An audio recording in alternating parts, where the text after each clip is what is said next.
They're self-publishers making hundreds of thousands of dollars a year creating and selling low and medium content books on Amazon KDP. But there is one mistake I see over and over again that prevents new self-publishers from ever earning a significant income from their book sales. Today, I'm going to share what that mistake is, along with real examples of real books that are making that mistake and examples of who's doing it right so that you don't make this same mistake. So what's the big mistake that I see so many low content publishers make? They decide on a niche, they single out the top selling book in that niche, and then they create a book that is almost identical to that bestseller, and then they give it a lower price.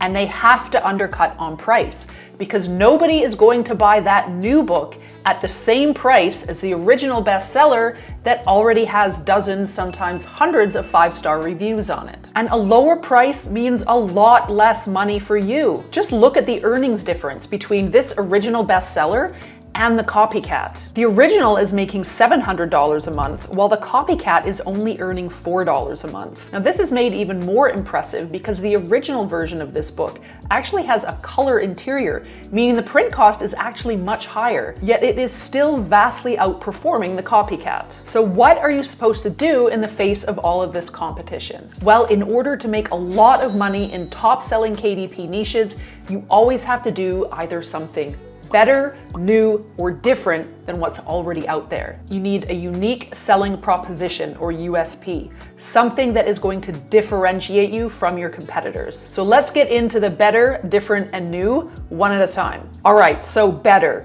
If you want to create a book that's nearly identical to the original bestseller, then it has to be objectively better in some way. It has to look better, so better design. It has to offer more value. It has to be higher quality. So think about before the iPhone existed. There was the BlackBerry, right?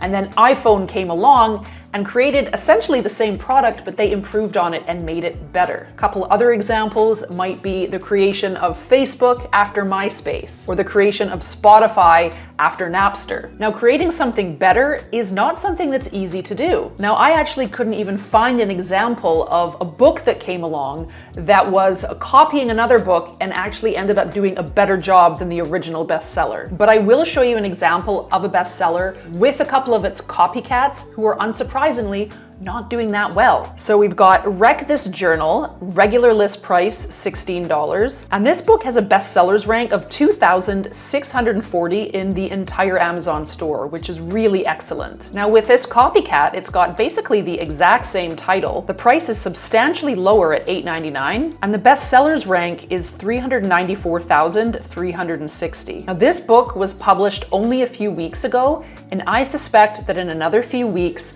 this is just going to be pushed to the bottom of the algorithm. Now that doesn't even mean that this is necessarily a bad book. It's just too similar to the original bestseller. So when a shopper is scrolling through their options and they see these two books, very similar looking, no one's going to buy this one when they can buy the original bestseller that already has over 23,000 reviews on it. Now we've got another example here, which again, really similar. This book gets a few bonus points because they actually used a different title. But looking at the A+ content, the interior pages aren't nearly as attractive as the original bestseller. And it's $7.99 and ranked at 642,993 in books. This book is unfortunately not making much money. So now let's talk about being different.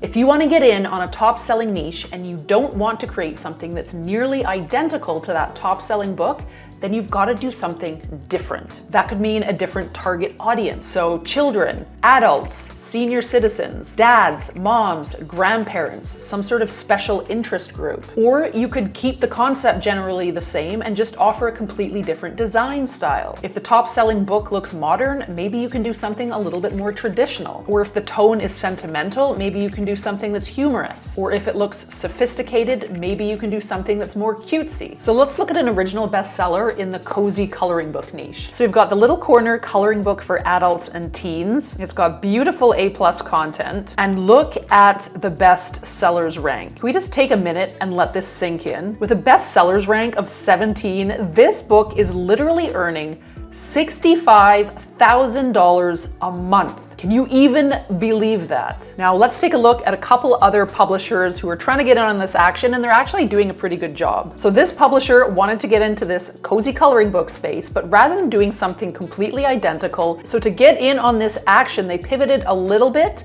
and they came up with this idea of cozy crime scenes, which I think is absolutely brilliant. And this book has become a #1 bestseller in its own right. It's ranked number 208 in books, so this book is also making incredible monthly income. We have another example here of another publisher who's also wanting to cash in on this cozy coloring book niche. But again, they've just tweaked the wording a little bit and they're calling it fuzzy hygge. So it's just enough differentiation that it does look different to that first example I showed you. And this again also has become a #1 bestseller, also has beautiful A+ content, and is ranked number 217 in the entire Amazon bookstore.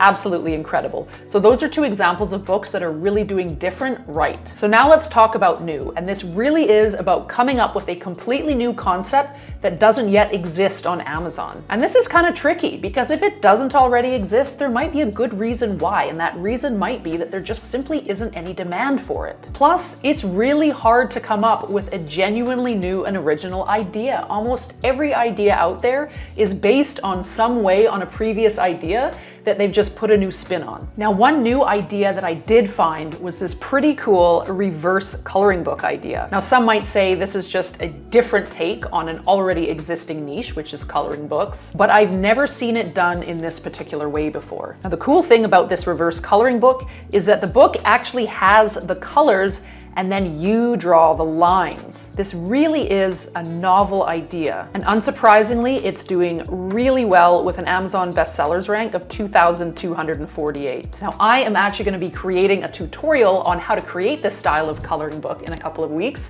so be sure to watch for that. Now, a note on attempting to do something new. If you do want to try and do something new that you've never seen before, it's a really good idea to validate your idea before you put all of that time and effort into creating it. Too many self-publishers make the mistake of creating something that they think is cool, but then there ends up being no demand for that book once they get it published, and that's really disappointing. So conduct some niche research first.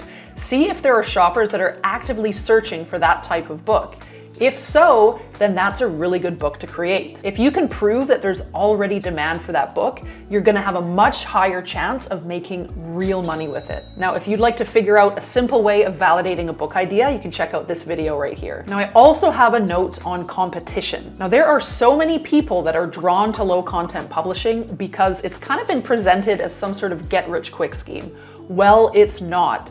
It's a business model, and just like any business model that exists, it takes work and dedication and consistency and effort. And just like every other business model that exists, there's going to be competition. I hear so many people complain about how low content publishing is oversaturated. In fact, I have been hearing the same thing for years. Even when I got started in self-publishing back in 2014, people were complaining that it was oversaturated. This kind of drives me insane because name me a business model that exists that does not come with competition. They all do. You could get into audiobooks or FBA or drop shipping.